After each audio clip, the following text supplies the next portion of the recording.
Welcome to all of you on our channel रघुवर जी के। आज हम लोग सीटेट में पूछे जाने वाले मैथ्स का पार्ट 2 डीपली स्टडी करेंगे, जो आपके एग्जाम पैटर्न पर आधारित होगा। तो आप वीडियो को अंत तक देखें और वीडियो पसंद आए तो चैनल को सब्सक्राइब जरूर करें।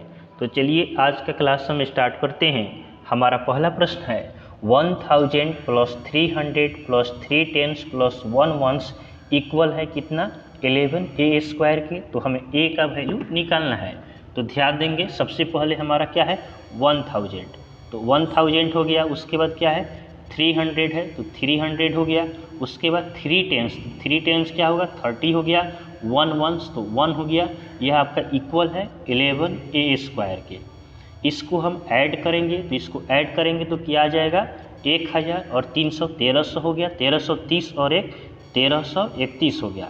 तो 1331 आपका बराबर हो गया 11 स्क्वायर का। 1331 आपका क्या होता है 11 का क्यूब होता है। तो 11 का क्यूब बराबर 11 स्क्वायर हो गया। 11 से इसको कटाएंगे तो क्यूब है तो कट के स्क्वायर हो जाएगा। तो 11 का स्क्वायर हो गया आपका ए स्क्वायर। स्क्वायर से स्क्वायर कैंसिल हो गया। तो ए का वैल्यू क्या आ गया, ए का वैल्यू आपका 11 हो गया। तो हमारा सही आंसर क्या हो जाएगा, ऑप्शन बी हो जाएगा। तो काफ़ी इजी है। सबसे पहले क्या किए हम सबका वैल्यू रखे हैं, इक्वल कर दिए हैं, उसका ऐड किए हैं और 11 स्क्वायर हो गया। यह 1331 आपका 11 का क्यूब हुआ है और इधर 11 स्क्वायर, तो 11 से कटा दिए हैं इसको। तो एक क्यूब से आपका स्क्वायर हो गया है। उसके बाद स्क्वायर से स्क्वायर कैंसिल हो गया। ए का वैल्यू हमें 11 मिल गया। नेक्स्ट क्वेश्चन को देखते हैं। हमारा अगला प्रश्न है इफ़ 47.2506 इक्वल है 4a plus 7b plus 2c plus 5d plus 6e then find the value of 5a plus 3b plus 6c plus d plus 3e का वैल्यू हमें क्या करना निकालना है। तो सबसे पहले ध्यान दीजिए, यहाँ 4 है तो 4 है, 7 है 7 है, 2 है 2 है, 5 है तो 5 है, 6 है 6 है। तो सबसे पहले हम इसको एक्सपेंड करेंगे, अर्थात इसका विस्तारित रूप लिखेंगे। तो विस्तार करेंगे तो देखिए 47 इधर है। तो कल हमने आपको बताया था पॉइंट के पहले वाले नंबर का हम एक्सपेंड क्या करते हैं, सिंपल तरीके से करते हैं। तो 47 का क्या होगा 40 प्लस 7 हो गया। उसके बाद आपका पॉइंट के बाद का हम क्या करते हैं, पॉइंट के बाद का फर्स्ट स्थान पे क्या होता है, फर्स्ट स्थान पे हम करते हैं आपका बटा में 10, दूसरे का होता है बटा में 100, तीसरे का होता है बटा में 1000, चौथे का होता है बटा में 10,000। तो इस तरह इसको हम करेंगे। तो 2 का हो जाएगा 2/10। उसी तरह आपका 5 का हो जाएगा 5/100 हो गया। उसके बाद 0 है तो 0 को छोड़ देंगे और 6 का क्या होगा 6 का 6/10,000 हो जाएगा, क्योंकि यह 4 नंबर पे है तो 1 पे 4 0 हो गया। इसी तरह क्या होगा, यहाँ आप ध्यान दीजिए, हम 40 को क्या लिख सकते हैं, यहाँ 4 × 10 लिख सकते हैं कि नहीं। तो यहाँ ध्यान दीजिए, इससे मैच कराइए। तो इससे मैच कराएंगे तो यहाँ हमारा ए का वैल्यू क्या निकल जाएगा 4 × 10 अर्थात 10 हो गया। यहाँ 7b, तो 7 × n इसको लिख सकते हैं कि नहीं 7b के लिए। तो b का वैल्यू हमें क्या निकल जाएगा, b का वैल्यू हमारा 1 हो गया। उसी तरह c का वैल्यू निकालेंगे। तो यहाँ देखिए c हमारा है 2c, तो 2/10 है तो c का वैल्यू क्या आ जाएगा, c का वैल्यू 1/10 आ गया, 2 को छोड़ देंगे। उस तरफ 5d है, 5/d है तो d का वैल्यू क्या होगा 1/d का वैल्यू हो जाएगा आपका 1/100 होगा। 1/d का वैल्यू क्या होगा 1/d का वैल्यू 1/100 हो गया। तो d का वैल्यू क्या हो जाएगा, तो d हो जाएगा, दोनों आपका ऊपर पलट जाएगा तो 100 हो जाएगा। उसके बाद e है तो e का वैल्यू क्या होगा, e का वैल्यू आपका यहाँ पे है 6/10,000। तो 6e है तो 6 को हटा देंगे, अब बाकी आपका e का वैल्यू हो जाएगा तो 10,000 हो गया 1/10,000। अब क्या करेंगे, इसमें हम पुट करेंगे, हमारा आंसर निकल जाएगा। हमारा 5a है तो 5a 5 × a का वैल्यू क्या है 10 है तो 5 × 10 क्या होगा 50 हो गया। उसके बाद आपका क्या है 3b है, 3 × b, तो b का वैल्यू 1 है तो 3 × 1 3 हो जाएगा, प्लस 6 × c, 6 के साथ c का हमें मल्टीप्लाई करना है तो 6 का 6 हो गया, c है 1/10 तो 6/10 हो गया।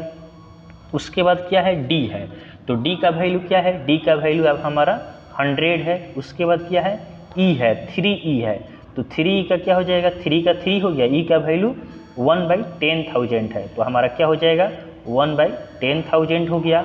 अब इसको हम ऐड कर देंगे। तो ऐड क्या करना है, इसको सिंपल देखिए 100 हो गया, 50 हो गया, 3 हो गया। अब इसको हम सिंपल फॉर्म में लिखेंगे तो 100, 50 और 3 का शॉर्ट फॉर्म क्या होगा, 153 होगा कि नहीं। ध्यान दीजिए, आप पढ़े हैं छोटे क्लास में, जैसे यहाँ 100 हो गया, 100 + 50 + 3 दिया रहे और इसको बोले कि शॉर्ट फॉर्म में लिखना है तो क्या करेंगे आप, 153 लिखेंगे कि नहीं। तो उसी तरह हमने 153 का 153 हो गया, उसके बाद बटा वाला है तो पॉइंट लगाएंगे, तो पॉइंट के बाद 6 हो गया और यहाँ क्या है, उसके बाद है 10,000। तो 10,000 के लिए तो केवल एक नंबर यहाँ हुआ है, उसके बाद 3 तो हमारा यहाँ पे आएगा, इसके बीच में कितना अंक बचता है, दो जीरो बचता है, तो 2 जीरो लगा देंगे और क्या हो जाएगा, 3 हम लास्ट में लिख देंगे। तो यही हमारा क्या हो जाएगा, आंसर हो जाएगा। तो हमारा सही उत्तर हो जाएगा आपका ऑप्शन ए 153.6003। तो आशा करते हैं कि आपको यह प्रश्न समझ में आया होगा। अगर आपको समझ में ना आया हो तो आप एक बार और वीडियो को देखें ताकि आसानी से आपको समझ में आ जाए। नेक्स्ट क्वेश्चन को देखते हैं। हमारा अगला प्रश्न है 26।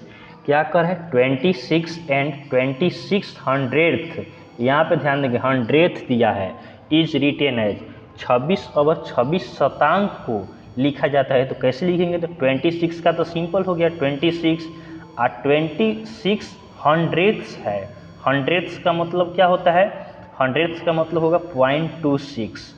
तो हमें क्या करना है, 26 और आपका 26 100ths को कैसे लिखेंगे, तो 0.26 लिखेंगे। उसके बाद इसको क्या करेंगे, हम ऐड कर देंगे, तो दोनों को ऐड करेंगे तो क्या आ जाएगा, 26.26 हो गया। तो हमारा सही आंसर आपका हो जाएगा ऑप्शन सी 26.26।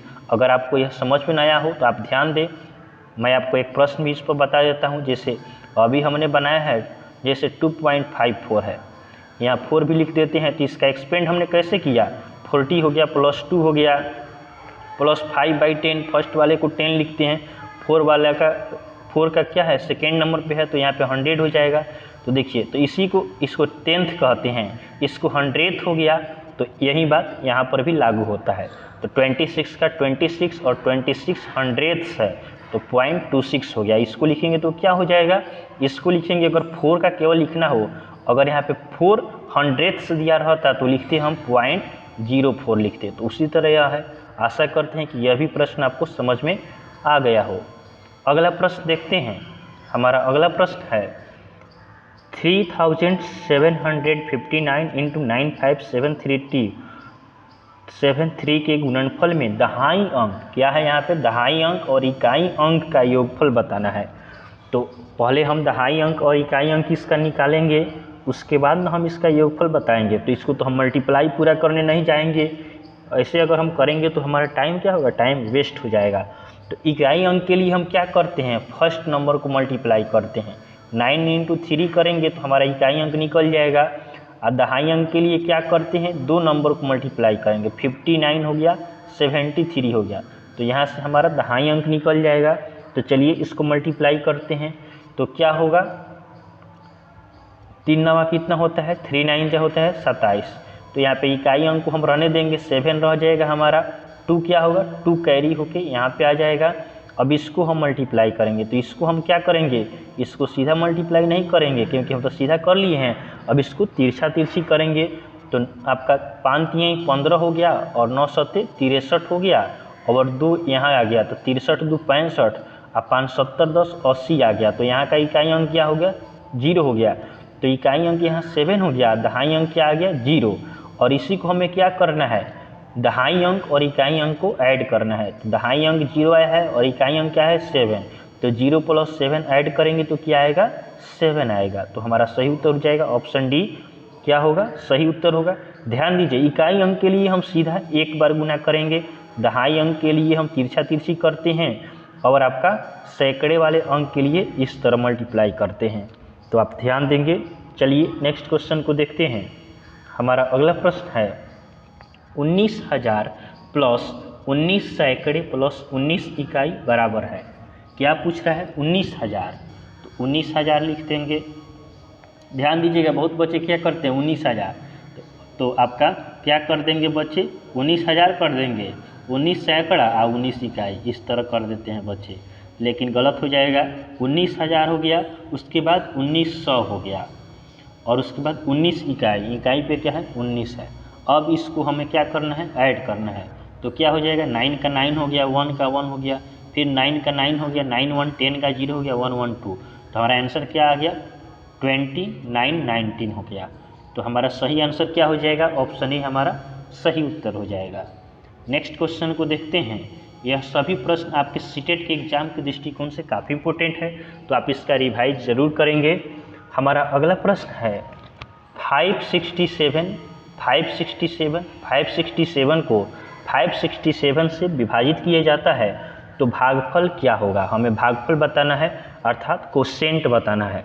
तो देखिएगा, अब इसको तो हम डिवाइड करने नहीं जाएंगे, तो इसका देखिए कैसे इसका ट्रिक होता है, कैसे हम इसको आसानी से सॉल्व कर लेंगे। तो पहले हम नंबर को लिखते हैं, हमें डिवाइड किससे करना है, 567 से। तो यहाँ पे नंबर क्या हो रहा है, 3 अंक के बाद रिपीटेशन हो रहा है। तो ध्यान देंगे, हम क्या करते हैं, 3 नंबर का रहेगा तो फर्स्ट का आपका 100 हो जाएगा। अगर सेम नंबर दिया हो और सेम ही नंबर से हम क्या करते हो, डिवाइड करते हो, तो क्या होगा, 3 अंक का है तो 100 हो जाएगा, सेकेंड का भी 100 हो जाएगा, और लास्ट वाला का क्या होगा, लास्ट वाला का आपका 1 होता है। तो इसका हमें भागफल लिखना हो तो भागफल क्या हो जाएगा, इसका भागफल हम डायरेक्ट लिख सकते हैं 100 100 और 1। यह हमारा क्या हो गया, यह हमारा आंसर हो गया। तो हमारा सही उत्तर क्या होगा, ऑप्शन बी हो जाएगा। चलिए एक बार और इसको हम समझाते हैं। हमने क्या बताया कि 3 अंक है तो 3 अंक के लिए सेम नंबर से डिवाइड करना है। तो इधर से हम लेफ्ट हैंडेड से स्टार्ट करते हैं। तो 100, 3 अंक है तो 100 हो गया, 1 से तो कट जाएगा लेकिन 2 अंक एक्स्ट्रा है तो 2 0 हो गया। उसके बाद क्या है, फिर 100 हो गया, लास्ट वाले का 1, क्योंकि लास्ट वाला क्या होता है एक बार में कट जाएगा। जैसे एक और एग्जाम्पल देखिए, अगर दिया रहे आपके पास 45 45 45 और इसको डिवाइड करना हो 45 से, तो यहाँ पर 2 अंक के बाद क्या हो रहा है, रिपीटेशन हो रहा है। तो फर्स्ट वाला 2 अंक है तो 2 अंक के लिए तो 10 का यूज करेंगे, 3 अंक के लिए ना हम यहाँ पे 100 लिए हैं, 2 अंक के लिए क्या करेंगे 10 10 और लास्ट वाले के लिए 1। तो यह आपका इसका आंसर हो गया। तो इस तरह हम क्या कर सकते हैं, कितना भी अंक का हो अगर सेम नंबर हो और सेम नंबर से डिवाइड करना हो तो इस तरह हम इसको सॉल्व करेंगे। नेक्स्ट क्वेश्चन को देखते हैं। हमारा अगला प्रश्न है find the face value of 3 in 63606। इसमें हम क्या करना है, अंकित मूल्य मान निकालना है। तो फेस वैल्यू का आप ध्यान रखेंगे कि फेस वैल्यू किसी भी नंबर का पूछे और वह नंबर किसी भी स्थान पर हो तो उसका फेस वैल्यू वही नंबर होता है। जैसे 3 का फेस वैल्यू निकालना है तो हम इसमें कहीं नहीं देखने जाएंगे कि 3 किस स्थान पे है, हम सीधे 3 का फेस वैल्यू पूछेगा तो हमारा आंसर क्या हो जाएगा, 3 हो जाएगा। अगर यहाँ पे 6 का पूछता तो 6 हो जाता, 0 का पूछता तो 0 हो जाता। इसमें हम प्लेस वैल्यू नहीं देखने जाते हैं, यहाँ प्लेस वैल्यू का बात नहीं हो रहा है, फेस वैल्यू अर्थात अंकित मूल्यमान। तो फेस वैल्यू जो नंबर रहता है वही इसका क्या हो जाता है, आंसर हो जाता है। चलिए नेक्स्ट क्वेश्चन को देखते हैं। हमारा अगला प्रश्न है 4 अंकों वाली अधिकतम एवं न्यूनतम संख्याओं का योग होगा। हमें क्या करना है, 4 अंकों वाली अधिकतम संख्या। तो 4 अंकों की अधिकतम संख्या क्या होगा, तो 1 2 3 4। जितना का अधिकतम संख्या लिखना होता है उतना 9 हम लिख देते हैं।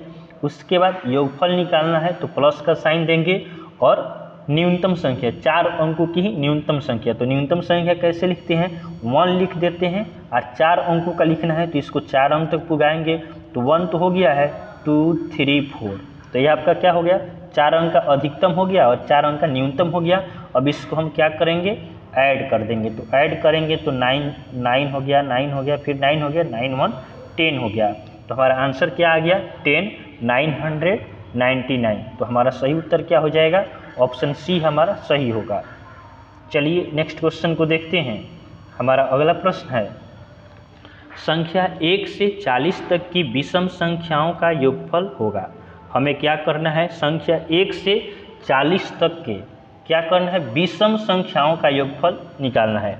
तो विषम संख्याओं का योगफल निकालने के लिए हम क्या करते हैं, जहाँ तक निकालना होता है उसको हम 2 से डिवाइड कर देते हैं और पूरा का स्क्वायर कर देते हैं। तो 40 का डिवाइड करेंगे 2 से तो कितना हो जाएगा, 20 हो गया, और 20 का स्क्वायर, तो 20 का स्क्वायर कितना होता है, 400 होता है। तो हमारा सही आंसर क्या हो जाएगा, ऑप्शन डी हमारा सही उत्तर हो जाएगा। ध्यान देंगे, एक से किसी भी संख्या तक क्या निकालना हो, विषम संख्याओं का योग निकालना हो तो उस नंबर में क्या करेंगे, 2 से डिवाइड करेंगे और उसके बाद उसका स्क्वायर कर देंगे। चलिए नेक्स्ट क्वेश्चन को देखते हैं और यह हमारा आज का आखिरी प्रश्न होगा। हमें बताना है कि 1 से 30 तक की संख्याओं में अभाज्य संख्याएं हैं। हमें अभाज्य संख्या बताना है अर्थात प्राइम नंबर। अभाज्य संख्या का इंग्लिश क्या होता है, प्राइम नंबर होता है। तो हमें बताना है कि 1 से 30 तक की संख्या में कितने प्राइम नंबर हैं। तो प्राइम नंबर क्या होता है, तो the number which is only divisible by 1 and itself, अर्थात जो संख्या एक और स्वयं से कटे उसे क्या कहते हैं, उससे हम प्राइम नंबर अर्थात अभाज्य संख्या कहते हैं। अभाज्य संख्या एक से कटता है या स्वयं से कटता है, बस आपको इतना ध्यान रखना है, उसको हम क्या कहेंगे, अभाज्य संख्या। इन दोनों को छोड़ के अन्य से भी जो नंबर कटे उसे भाज्य संख्या कहते हैं। तो 1 से 30 तक के बीच में चलिए हम क्या करते हैं, अभाज्य संख्या को देखते हैं कौन कौन सा अभाज्य संख्या है। तो सबसे पहले आपका 2 आएगा, उसके बाद 3 आएगा, 5 आएगा, उसके बाद 7 आएगा, 11 आएगा, उसके बाद आपका 17 आएगा, यहाँ 13 छूट गया है 13 हो जाएगा, उसके बाद आपका 19 हो गया, 23 हो गया और 29 हो गया। अब इसको काउंट करेंगे तो 1 2 3 4 5 6 7 8 9 10 कितना हो गया, 10 हो गया। तो हमारा सही आंसर क्या हो जाएगा, ऑप्शन ए 10। तो 1 से 30 तक की संख्याओं में आपका अभाज्य संख्याओं की संख्या कितनी है, तो 10 अभाज्य संख्याएं हैं। आपसे पूछा जाए कि सबसे छोटा अभाज्य संख्या क्या होता है, तो सबसे छोटा अभाज्य संख्या आपका 2 होता है। और अभाज्य संख्या में एक ही सम अभाज्य होता है, तो सम अभाज्य संख्या कौन सा है, तो सम अभाज्य आपका 2 है। सम अभाज्य क्या है, सम अभाज्य आपका 2 है, तो आप इसे भी ध्यान रखेंगे। सम अभाज्य क्या है, 2 है। सबसे छोटा प्राइम नंबर क्या है, तो 2 है। बाकी सब देखिए सभी क्या है, ऑड है। एक केवल 2 ऐसा प्राइम नंबर है जो आपका इवन है, बाकी सब क्या है, बाकी सब ऑड है। तो इस तरह हमने क्या किया है, आज हमने मैथ्स का पार्ट 2 कंप्लीट किया है। तो आपको वीडियो पसंद आया हो तो आप वीडियो को लाइक करें, चैनल को सब्सक्राइब करें तथा अपने फ्रेंड के साथ इसे ज़रूर शेयर करें ताकि आगे आने वाले वीडियो का आपका नोटिफिकेशन भी मिलता रहे। तो चलिए आज के लिए हम इतना ही रखते हैं, फिर आपसे नेक्स्ट वीडियो में मिलेंगे, तब तक के लिए धन्यवाद।